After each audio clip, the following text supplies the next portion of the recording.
ambulance. What's the emergency? It's a shark attack. Okay. Yeah. Okay. The Gold Coast, where the lights burn bright and the sunshine never ends. While many Aussies call it home, every year 12 million tourists come to play on this stretch of golden coastline. We received a call. There's a man who's been shot in the abdomen. The bullet has hit a number of big veins. But the good times can often turn ugly. Steve, where are you at the moment, mate? And when they do, Can you feel me tickling your thumb? these are the people you want on your side. It looks bad to me, but you just have to trust. She's a brave little thing. Whether you're just visiting or you live here, My baby's life is going to be cut shorter because of this. I'm just sorry to lose my two children. She can't be replaced. these are the real stories He was going to kill me. of the cutting-edge medical teams 51-year-old fellow bit by a shark, had a massive bite to his thigh. who pick you up, Go and cheer Mummy up and then I'll come for a cuddle soon. patch you up, Superpower! The fairy dust. It's very magical and it fixes all sorts of things. and put you back in paradise. Where else would you rather be? Someone's just been stabbed. Tonight on Gold Coast Medical, Did you see the knife by any chance? a love affair where the first cut really is the deepest. You've got a deep cut, possibly going into your liver. A dream holiday turns into a nightmare. So you got attacked by a buffalo? But these patients have Nurse Katie to help them forget their troubles. We'll try and get you some hot nurses. Yeah. So inappropriate. A miracle procedure to insert an extremely rare and expensive metal inside a man's brain. Big challenge for us is to get safely into that vein. We may not be able to get there.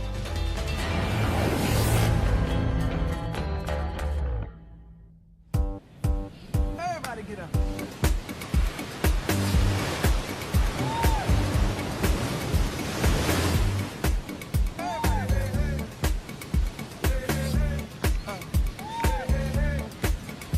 When Dr. Claire Roche finished medical school in England, she made a beeline for the Gold Coast to make the most of the lifestyle.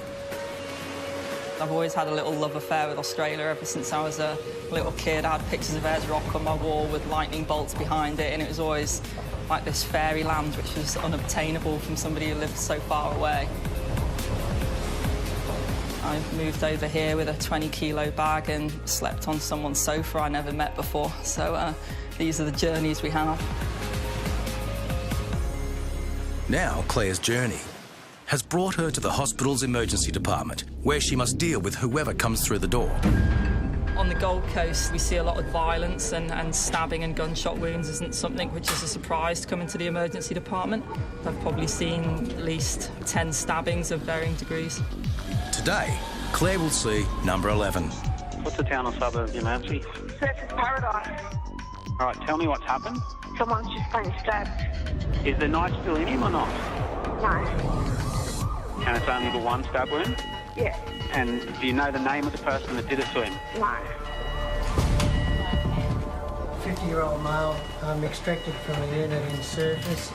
Said to have had a large penetration blade to the right upper quadrant. The attack happened at the victim's home, where he'd spent all day drinking.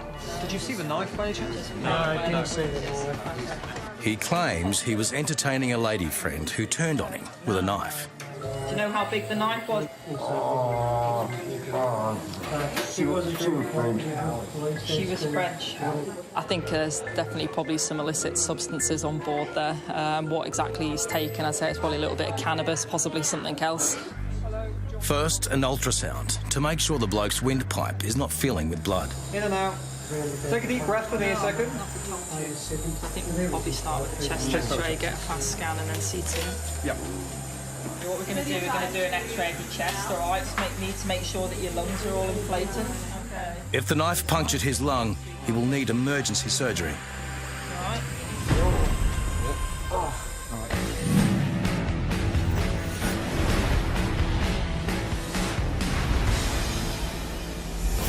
All hands on deck. All in the front, all in the back, just like that, like that. I'ma blow your mind, take it out on the phone. He may look like he's about to spend the day at the beach, but Dr. Hal Rice is actually going to spend it tinkering inside people's heads. I'ma blow your mind like that. I'm a diagnostic and interventional neuroradiologist, which is a specialist who treats problems in the brain. Dr. Letitia de Villiers is a former student of Hal's, who's now his right-hand radiologist. Can we do a road map? Just a normal map. AP lateral for the carotid. Yeah, I just want to get the guide up a little higher. Kind of always knew I was going to be a doctor from about the age of 6. I have no recollection of actually thinking that's what I want to do. I just always knew that's what it was I was going to do. The pair use high-tech gear to look inside people's heads as they send tiny tools in through their arteries. For a while. Looks good. Just about there? Mm-hmm. Okay. The equipment we use is state-of-the-art, and every 6 to 12 months there's new devices, new technology that comes out. We're just coming up with a microcatheter now.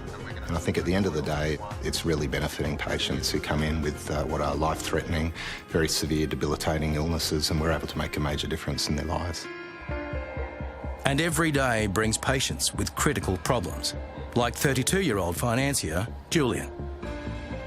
Julian has a time bomb in his head. His brain is leaking, causing a massive build-up of pressure behind his eyes. If it's not fixed, he could die. There appears to be multiple leaks in the brain. The doctors say it's not going to fix itself, it's going to get worse unless I get this procedure done. This just came out of nowhere. I mean, I had no injuries, and this affects me pretty much 95% of my day, doing my everyday things, work, you know, watching TV, eating. It just makes life a bit more challenging. This is Julian's angiogram. In the back of Julian's brain here, behind his left eye, we've got multiple abnormal connections from the arteries, which are dumping high-pressure blood into the veins right behind his eye. In medical speak, it's called a fistula, and it's also affecting his ability to see. Veins are not meant to take high pressure, and a fistula is an abnormal connection between a high-pressure artery and a low-pressure vein. And the safest thing's really going to be... Letitia and Hal will try to repair the fistula by clogging the leak with metal coils, fed into Julian's head through an artery in his groin. The big challenge for us is to get safely into that vein. We may not be able to get there. Reaching the leak in Julian's brain will mean pushing the wire tools in through a maze of thin-walled blood vessels. But like all surgery, there are risks. They say anywhere from 5 to 15% chances of having a stroke, potentially going blind. But the risk of not operating could also be life-threatening.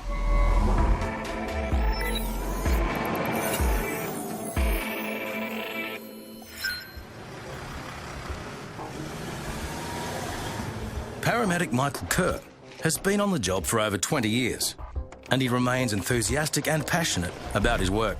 It's nice after a while in the job to actually be able to do some advanced interventions on your patient and treat them. You always are for the next challenge and to advance your practice, so it's a big driver. It's a lifelong career built on expecting the unexpected. Ambulance, what is the town or suburb of the emergency? It's Varsity Lakes, Queensland. Tell me exactly what happened. He had his dog sleeping with him last night, and it's like his thumb's gone. And today is no exception. Okay, so he's not responding to you at all? No, mate, no. Oh, okay, all right. He's not waking up. Like I said, I have the ambulance on its way. Michael is part of the Queensland Ambulance Trauma Team.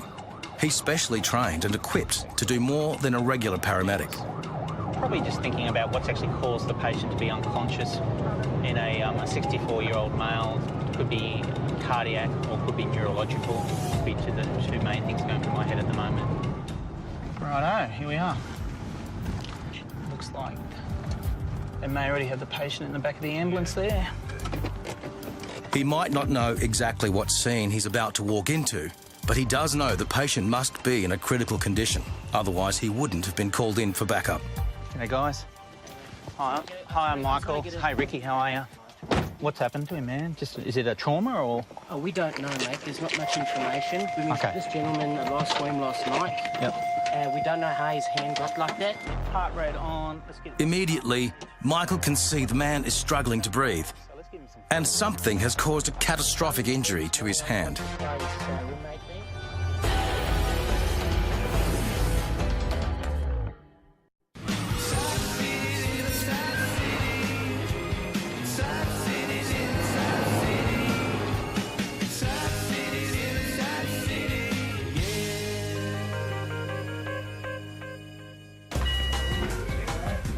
Dr. Claire Roche is dealing with a 50-year-old man who was stabbed with a kitchen knife. You've got a deep cut. He claims his lady friend attacked him when their drinking date turned to disaster. An X-ray shows the man's lungs have escaped damage. I'm all right. You're fine. All right. Yeah, man. You've got a deep cut in your side. I'd say it's possibly going into your liver. Okay. So we need to do some scans. The only way to tell if his liver has been knifed is with an MRI scan.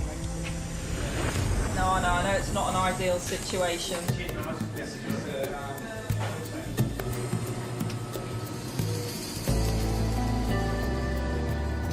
It's just this blush here that we need to consider whether it's something we need to intervene on, whether it's something that might settle down on its own accord.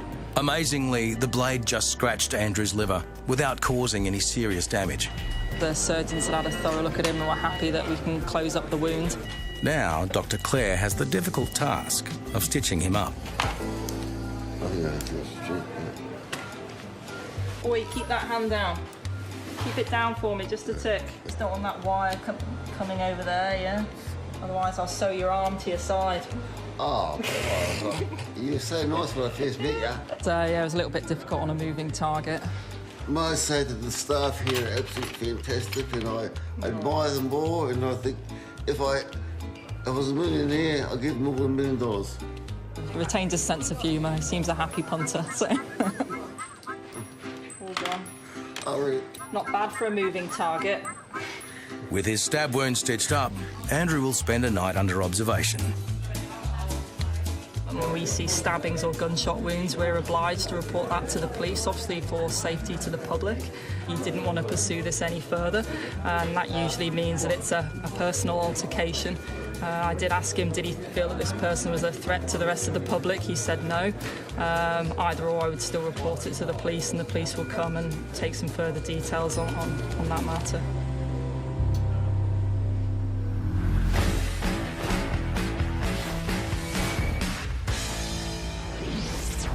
Trauma paramedic Michael Kerr has been called to a mystery case. Hey, guys. What's happened to him, man? Is it a trauma or...? Oh, we don't know, mate. There's not much information. Yep. We don't know how his hand got like that. It was found in his bed this morning, unconscious by his roommate there. Okay. They are hoping his housemate, Tony, will shed some light on the matter. He came off my little electric scooter on Wednesday. He was all right. He had no problems with his head or nothing. He was all right. He just had a bit of skin. Now, he went to bed at 8 o'clock last night. This morning, he was a bit unresponsive. I moved the blankets and everything off him, and I seen, like, his thumb missing. I freaked out when I moved the blanket and rolled him over. It was gone. I thought it was just all blood until I had a good look, and it nearly made me sick, yeah. So I think the dog might have done it, you know, like... Does he have a cardiac history? We don't know where he's been, what he's done. All we know, he's come off his bike 2 days ago. He was fine. He came home. The guy said he didn't see any head injuries. He was fine. He just had some abrasions on his right hand. I'm not sure if the dog was chewing on his hand or not. Okay. Let's get the cardiac monitor on and see what's going on with that. He's got a low blood pressure. Let's give him some ketamine as well. So we're just drawing up some drugs. We're going to do an intubation just to get his airway under control and then a rapid transport to the hospital. This guy's pretty high risk. He's probably going to desat pretty quickly, hey? Yeah. He's going to get his sats up to 85. By inserting a breathing tube, paramedics can take over his airways and increase his chances of survival. You got the bougie? Excellent. See the cords? See the cords. Okay, you got bougie? Yep. Okay, mindful, just going through for two. That's it. Yeah. Okay. You got just going through. 10mm syringe.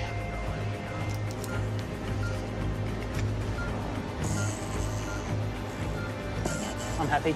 Okay, can we tie that tube off? We're going to, plan is, open that fluid up and then off to hospital and I'll do a scan on the way.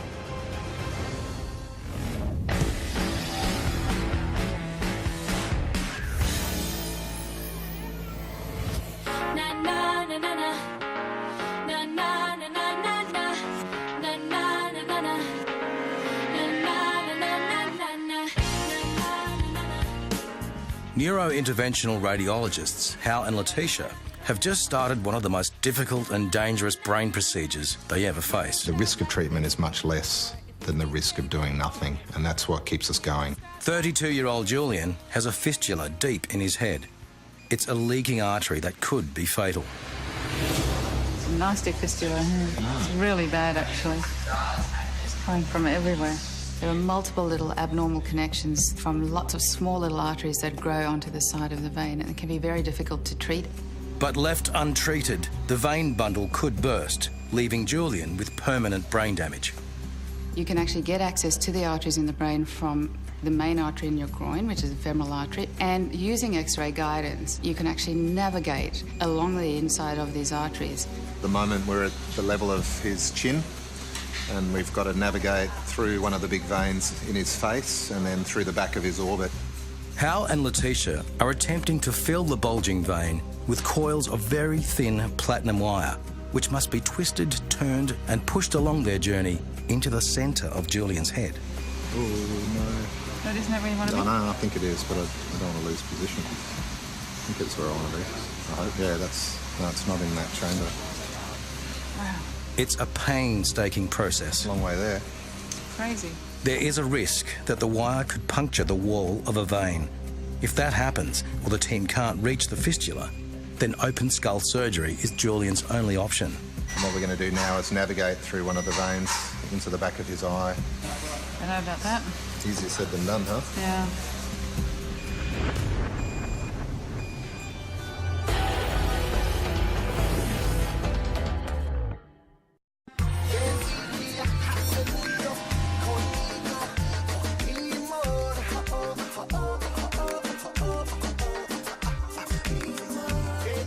Doctors Hal and Letitia are trying to reach a leaking artery in a young man's head using a fine wire pushed in from his groin.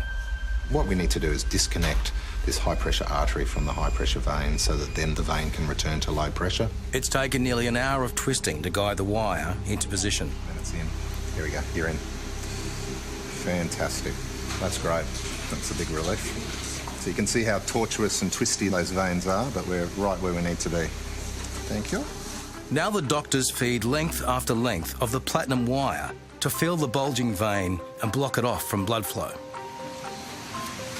Yes, thank you. That's where I wanted to go. Perfect. The blood leak, known as a fistula, was placing 32-year-old Julian in serious danger of a deadly brain hemorrhage. See you later, fistula. Each length of platinum wire is about 50 centimetres long and needs detaching once it's in place, where it will stay forever. Just detaching the coil. It uses an electric current. Says it's detached. Next coil. That's another one of those, please. It's a very large fistula to block, but the good news for Julian is that it's working well. Really densely packed Yeah. in there. Yeah, it's looking good. He's got a few metres of platinum in his brain now. Maybe 5 or 6 metres. 6 metres of platinum, so he's quite a valuable man now with all that platinum inside his head. So you can see that large coil mass just completely blocking off the abnormal vein. So it's looking like the flow is completely stopped and we've disconnected it successfully. A final set of X-rays confirm that the vein filling has worked perfectly. That's good, yeah. Look at that. There's no It's more. closed down. Yeah. There's no venous filling. No. Veins are all normal phase. You can see the veins at the back of his eyes are returning to a normal size. Okay, that's a wrap. I think when you can come to the end of the day and you know that you've successfully really helped somebody with something that's life-threatening, that's probably the best part of the day.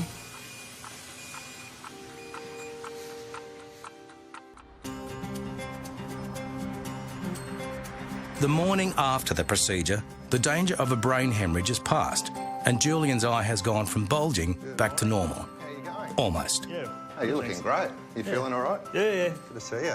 Your eyes looking incredible. Yeah, I feel the noticeable pressure has come off, but I haven't actually seen it myself. Oh, haven't they shown them? No, or anything? yeah. Do you want me to take a photo with my Yeah, camera? yeah. Let's take a little photo for you, hey? We'll show you. So look straight ahead there. There you go. Oh, yeah. You're looking fantastic and it's really promising. Wonderful. Okay, well, have a good day. We'll Thanks so catch up much. with you a little later. 6 metres worth of coil, which is hard to believe just in this tiny brain here. But yeah, it's just amazing, and obviously makes the world of difference. Definitely see the improvement, which is fantastic. And that's all within, under 24 hours.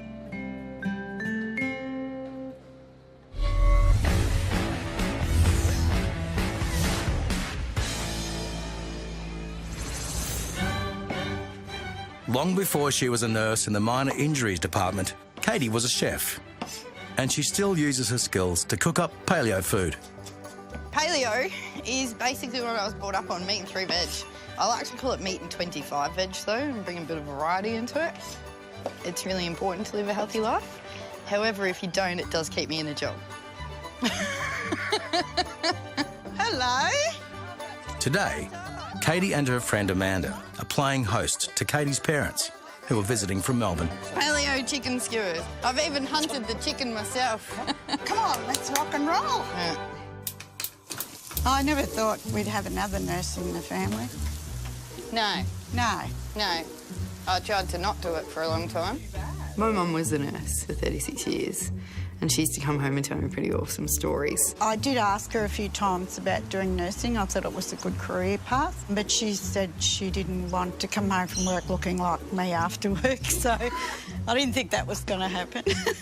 I think I tried to deny the fact that nursing was for me for a long time because I didn't want to follow in the footsteps of my mum. I wanted to be my own person. Right, I know you're hungry. We're not hungry, we're starving. Is there kale in there? Nah, shut up, Mum. When I went out on my first placement as a student, I just went, oh, yeah, this will work. I like this. You never know what's going to walk through the door. This dude seriously got attacked by a buffalo. The bone's separated from the shoulder, so I have to get an operation to put it all back in again. I was attacked by a buffalo. It's interesting. So he fractured his left scapula while he was overseas, and they didn't really do anything about it because it was so swollen, and then he was unable to get back to Australia straight away. So it's a bit of a delayed presentation for an injury. So he got attacked by... I'm really sorry to laugh. So he got attacked by a buffalo. Right. I am one of those awkward people that laughs when they're nervous, which has not always turned out very well for me. So that was 5 weeks ago. Katie keeps a straight face long enough to hear how Gold Coast local bloke Peter got tossed by a buffalo. I was in America about 5 weeks ago in Yellowstone National Park, and I was taking the film of a buffalo eating grass, and suddenly attacked me.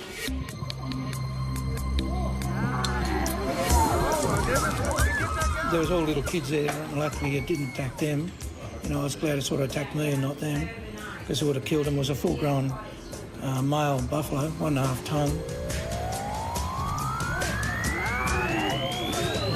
Oh, my goodness. Get that guy. So no one else got attacked? It was just you? No, just me, yeah. Random? Yeah. Did you buy a lotto ticket? No, but I played the poker machine in Yeah, Las I can Vegas. imagine. It was a buffalo There was a poker machine. buffalo. Won $400. Really? Yeah. What are the odds? So what they're going to do is see you in fracture clinic. So you get to go home today, pop a sling on you that's going to be for comfort. And, yeah, good luck with the follow-up and stay away from the buffaloes, brother. With Buffalo Pete all set for surgery, Katie can turn her attention to the next nasty break. He's a 57-year-old that's presented with a painful leg following a mechanical fall on a background that he's a walking paraplegic. Yeah, see, I told you it was interesting.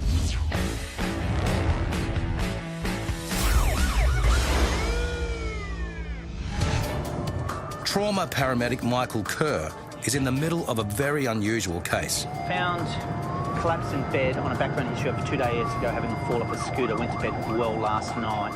A man is unconscious and is missing his right thumb. For everyone involved, exactly what happened to this man remains a mystery. He's critically unwell. As you can see, he's intubated for airway control. He's got a low blood pressure, he's cold. What I'm most concerned about is his low blood pressure, and he's got a blood pressure which is 80, which is low. So we need to correct that. We're giving him fluids at the stage. We're warming him up and we're controlling his ventilation. So what's the cause of the low blood pressure, whether it's a sepsis or he's got a bleed in his stomach or he's got a head injury from a past fall, I'm not sure. It's now more critical than ever he gets seen at the hospital. Okay, nice and steady as we go. And just watch his arms there. Okay, here's his details. Consultant Nathan Watkins takes the case. He was found 9:30 this morning in his bed with blankets on, totally unstable the whole time. He's always had a blood pressure less than 80. It's also cold with a temperature of 32. Let's do a fast scanner's X-ray here. Yeah, can we do a pelvis and a chest X-ray, thanks? First, they look for any internal bleeding on an ultrasound. What I'd like to do now is I want to get his adrenaline up, get his blood pressure up, get that diffusion run of adrenaline. Then I want to package him with a warmer, getting him to CT so we can get some decision making. But yeah, he's very unwell at the moment. He's a very sick patient.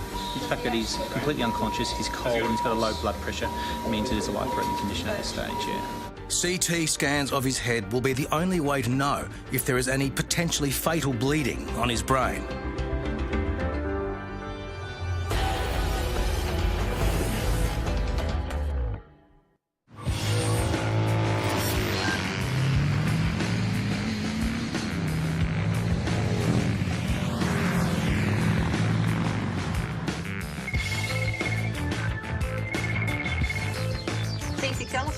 Senior nurse Alison Homer has had a lifelong passion for riding motorbikes. I've had a bike since I was 19. Bike riding for me has always been a social weekend event. I don't tend to ride to and from work in busy hours of traffic. Managing the orthopaedics ward has made Alison all too aware of the risks involved with her hobby. Generally, we'd see a motorbike injury at least possibly once every second day, a minimum of weekly. Morning, Shannon. Morning. We've got some medication here for your nausea. This week's resident rider is 26-year-old Shannon. I came off a bike, hit a pole, of all things, and I managed to break both lower tib and fib bones in my leg, just below the knee, as well as rotate and dislocate my knee itself. All the rods, just sort of hold everything in place, as the leg's still broken and hasn't been fixed yet. Shannon is waiting for orthopaedic surgery that will hold his leg bones together with metal plates, screws and rods. So how do they put the rod in the bone? Just like carpentry, the rod and a hammer, and smash it up your thigh, and then they put a locking screw in here to stop it from twisting and rotating in the bone. Maybe I shouldn't ask. Remember that if you do think... It's a week since Shannon's accident, and the surgery can't come soon enough for wife Courtney, at home with their 2 toddlers. The kids know that something's going on, so they're totally out of routine. They're not settled at all. Hey, bud, where's Dad? Were you good last night for Mum? No. No?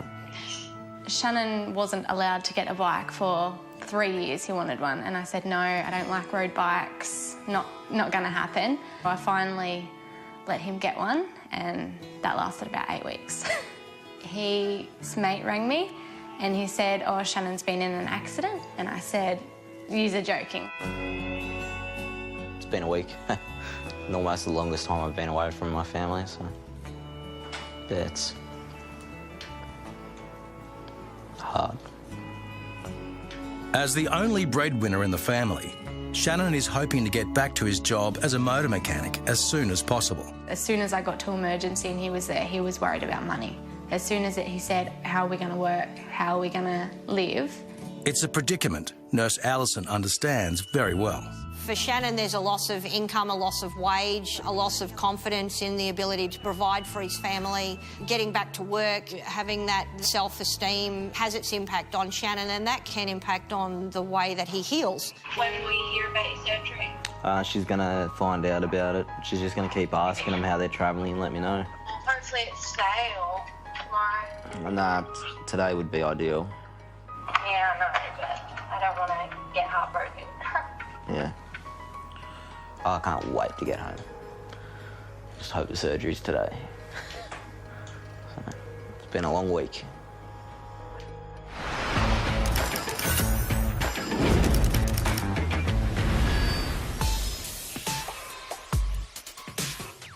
Alright, I'm going to try not to cut the tackle, alright?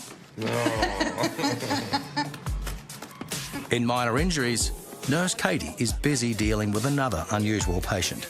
He's a 57-year-old that's presented with a painful leg following a mechanical fall on a background that he's a walking paraplegic. Originally from Finland, Heikki was left a paraplegic 18 years ago in a gliding accident. I was told a month after my accident I'm never going to walk again. And one morning I wake up in the hospital and I could move my leg. And that was a good day. A very determined Heikki slowly taught himself to stagger around on crutches. Can you feel me touching it all? 3 years after my accident, I got rid of the wheelchair. Never again, I said. But after losing his crutches from under him this morning, Heikki is in danger of losing his mobility. Look at the x-ray, it's pretty impressive. Oh, that makes me sick. I kind of fell down and fell on my bum. You have got a fracture of that femur. I know. Yeah. Not only is Heikki a walking paraplegic, he's also just returned to Australia from years of overseas travel. Living the life. I'm living in a van, so Oh, are you? It's cheaper than living in a house. It is. Plus, much more fun. I have a van too. Yeah. I don't live in it though. Oh. How long are you meant to be staying in Australia for? I bought a one-way ticket. You did? So Yeah. this was the big move. This was probably a big move. I Welcome don't know. home, son. I immigrated to Australia first. In 1990, I immigrated to Australia. Yeah, right. And then went to New Zealand. Yeah, at the time I had a New Zealand girlfriend, Yep. sort of thing.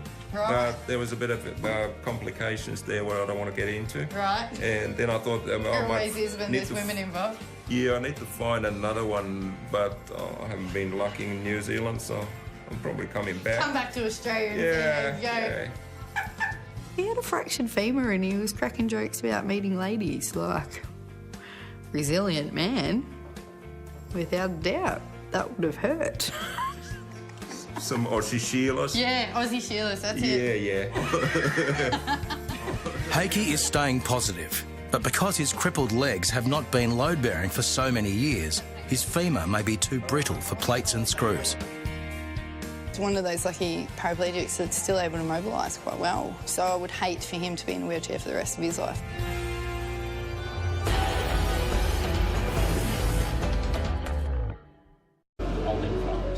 And thankfully, the news is good. They've imaged his head, CT'd his head. There was no acute changes. There were signs of old changes, but nothing acute. So he's not having an intracranial bleed. So at this stage, the thinking is more probably respiratory arrest. He's got a past history of smoking. So smoking, he gets an airway disease. It gets restriction in his lungs, makes it hard to breathe, and it may have caused him to collapse. That's the way they're heading at the moment. All right, leave it with you. Thanks for your time. See you the next one. Thanks, Tom. That's great to know. Normally you're very busy, you're normally not afforded these opportunities, so it's nice to actually be part of the team and follow it through and then pass that information back to the other ambulance officers, paramedics on road. And yeah, it's good to know what's actually wrong with your patient. You treat them and it's good to know. Gary will spend the next few days in intensive care. But until he wakes up, no one will know what happened to his thumb.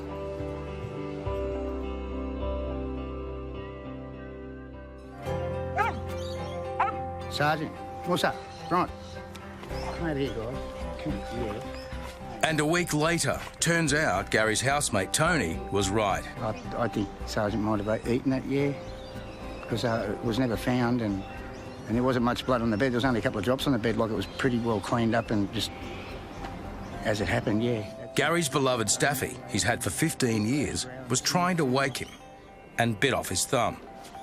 Usually when he wakes me up, he licks me on the hand or something like that, and I didn't respond. He just kept licking and then he started pulling my hand, I guess, and then chomped me. That was it. And life goes on without a thumb. Starting to feel better now, a bit better. Starting to come good now. It's been a while, but it's starting to come good. You don't know you miss it till it's gone, you know. But Gazza doesn't hold any grudges. You're famous again. White sock and all.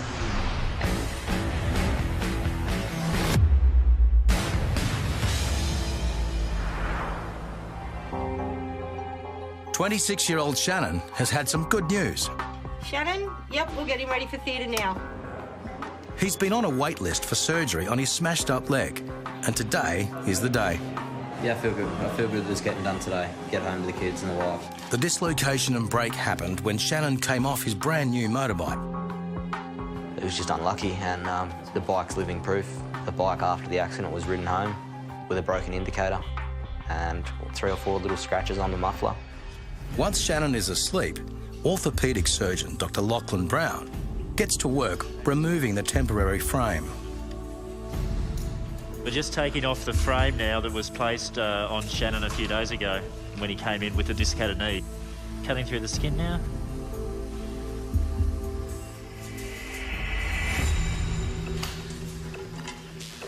Okay, so we're down through the fat, now we're onto the muscles through here and the bones just under it. The novice rider was only doing 30 Ks when he hit a patch of oil on the road, lost the bike from under him and slid knee first into a pole. Okay, just show me that with the x-ray, thanks. But Shannon's luck is changing. Oh man, that looks all right, doesn't it? Hey? So fortunately for Shannon, his injury was quite bad. He's dislocated his knee there, but the registrar's put an X-fix on him initially and reduced it all. An uncomfortable week in an X-fix frame has saved Shannon from knee joint surgery. I'm just going to bloody fix it. Hey? How's that sound? All his leg needs is a large plate on his tibia and 8 big screws holding it in place. Just like you're down at Bunnings and working in the tool shed. Shannon was quite lucky. He had a pretty nasty fracture when he came in, and we got it back into place initially with the external fixation, and the fracture sat really nicely, so the plate's gone on. We haven't had to reduce too much of the fracture, and he should do quite well. It's a lucky break for Shannon, who isn't bringing home a wage while he's laid up. We did think Shannon had income insurance on his super, but turns out he doesn't. We are unable to get super out because we can't prove hardship, so we're just hoping that Shannon can get back to work as soon as he can. Shannon could be back at work in 6 weeks, but won't know till tomorrow if his luck continues, and he'll get to go home.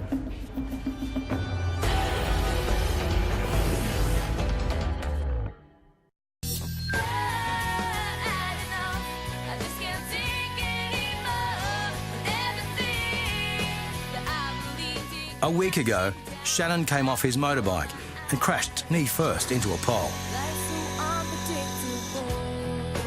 It's the morning after surgery, and Shannon's shattered leg is on the mend. First bone I've ever broken. I did a great job, apparently.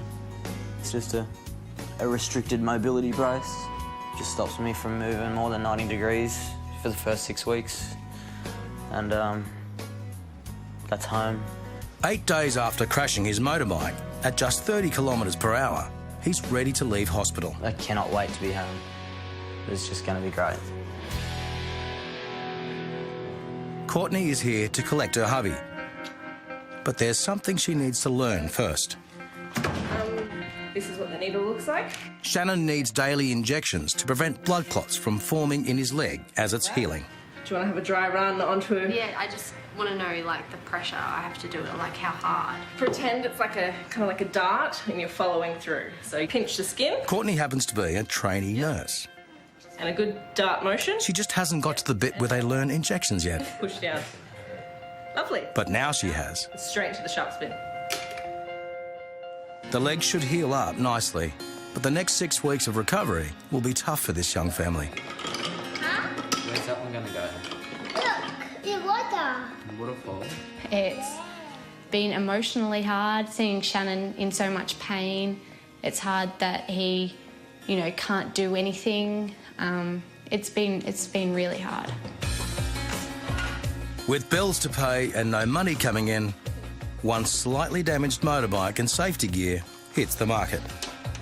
Shannon will not be riding again. My theory is if that can happen at 30 Ks, what can happen at 100? So we're not going down that road again. Not that I'm afraid of the bike. It was just unlucky, I guess.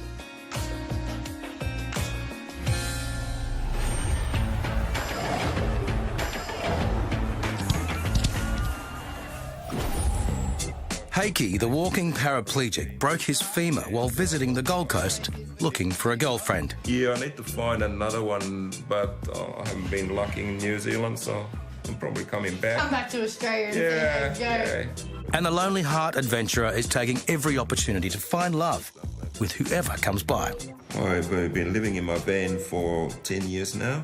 In the process, I wrote a guidebook, New Zealand Van Camping Guide.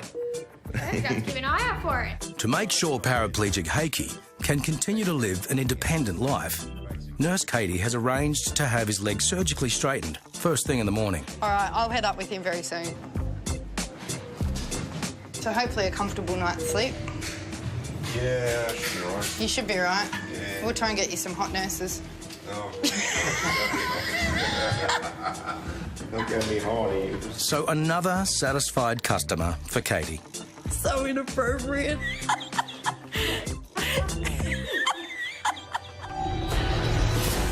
Next week, on Gold Coast Medical, a former champion boxer faces his toughest opponent. I'll never get that image out of my head about this shark, latching onto my thigh, chewing away, you know, trying to and just going to town on my leg. And he fought back with just one punch. Not many people can, you know, take a 9-foot white pointer and live to tell the tale. A nervous mum waits for answers about her tiny baby. She's having periods of between 30 seconds and a minute where she's not breathing. So it's petrifying for parents. I just don't fit the stereotype. And the first female brain surgeon in Queensland uses an unorthodox method to sharpen her skills. I love all those computer games, from Mario Kart to World of Warcraft to Pokemon.